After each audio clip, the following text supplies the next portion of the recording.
Joining us now to review some of the headlines of today's newspapers from around the world is our Arise News analyst and distinguished Niger wife, Vimbai Mutinhiri Epeyong. Good morning, Vimbai. Good morning, Dr. Abati. Good morning, Ayo. Good morning, Rufai. I would love to exchange pleasantries, but we need to breeze through this today. We're very short on time. Let's kick off immediately with This Day, the newspaper of record, of course. Most of these issues have been discussed in detail already. The federal government orders immediate implementation of 50% automatic deduction from agencies' IGR. We saw the in-depth conversation. You guys did a fantastic job. Above that and just below the masthead, Koroma arrives Nigeria today for political asylum after alleged role in failed coup. Now, Dr. Abati did a great job of spelling out some of the, shall we call them the T's and C's to his release to Nigeria. One thing I do want to point out, though, is as much as they are saying charges should be dropped, this man is also being investigated for abuse of office and corruption during his tenure to the tune of 70 billion leones and 15 million US dollars. He's already been ordered to refund 135,000 USD of that money to the revenue service. So the question is, will these charges also be dropped if he seeks asylum in Nigeria? Conversation to be had there. About us protecting, shall we call it the brotherhood of ex-presidents. Maybe we should take a page from Jacob Zuma in South Africa and allow ourselves to trust the judicial system in our countries. A conversation to be had. Let's move over to the Daily Trust very quickly. Disturbing headline about security. Robbers kill 4 in shopping mall near Abuja. Now, it's important for us to note that this did not happen in Abuja, but 27 kilometers out of Abuja at One Man Village, which is near Mararaba in Nasarawa State. However, it's still too close for comfort. And just above, at the top right-hand window, my successors plunged Nigeria into debt burden. That's from former President Obasanjo, who was talking about how he was able to secure debt relief in 2003. However, with the current, what he calls current mismanagement of finances, he thinks that current governments, not just in Nigeria, but across Africa, would never be able to secure a similar gesture because they are not handling the current debt given to them in good faith. So that's what the Daily Trust is leading with very, very quickly.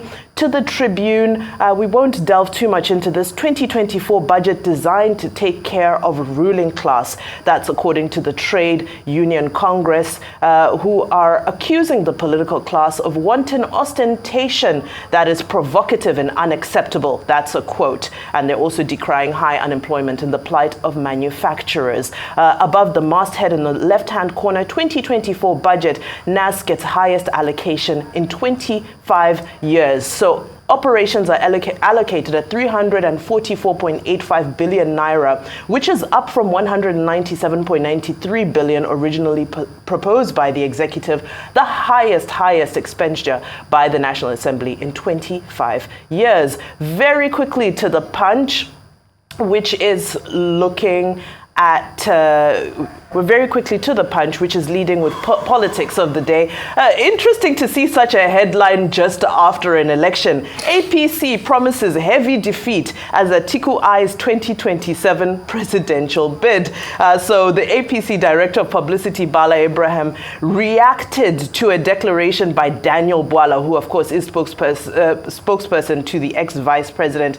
So Daniel Bwala confirmed that his principal will be contesting in the 2027 election.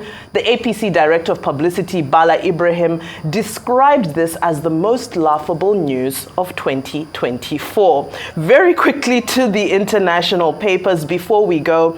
The Times of London leading with the Starmer. Labour is party to end the despair. We're counting down to the elections in the UK. And we already know that Labour is leading in some of the polls. It still stands to be seen how things will play out, but Starmer pledges to rescue the UK from the miserablest Tony project, as he called it. And then lastly, a headline I found quite interesting in the Daily Telegraph of the UK, which is all about learners. So the GCSEs in English language and English literature exams will no longer be handwritten from 2025. And the argument is that this will make it easier for pupils to edit their answers and simpler for papers to be marked. Right.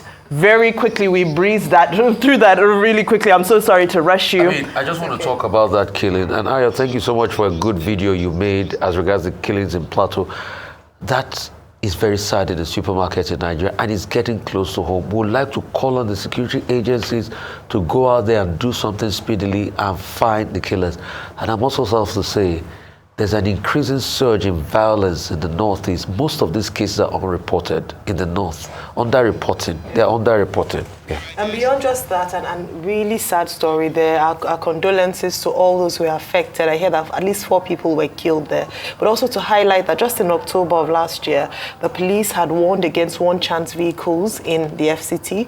In July of last year, a security guard was killed in an estate in FCT. I'm just trying to highlight some of these violent attacks or robberies, crimes in the Federal Capital Territory, even though this happened just a few kilometers, but it's still too close, like you mentioned. And so I'm just raising that point that we have to, number one, what's the reason for the increase in crime rate? We might look at the poverty levels. And number 2, what is the police doing to safeguard lives and properties? And very quickly, just talk about the young man who was killed in Canada, and that the Nigerian Diaspora Commission should please look into the deaths of Nigerians in diaspora. His name is Afolabi, Mr. Afolabi, a student who was killed by policemen in Manitoba, Canada.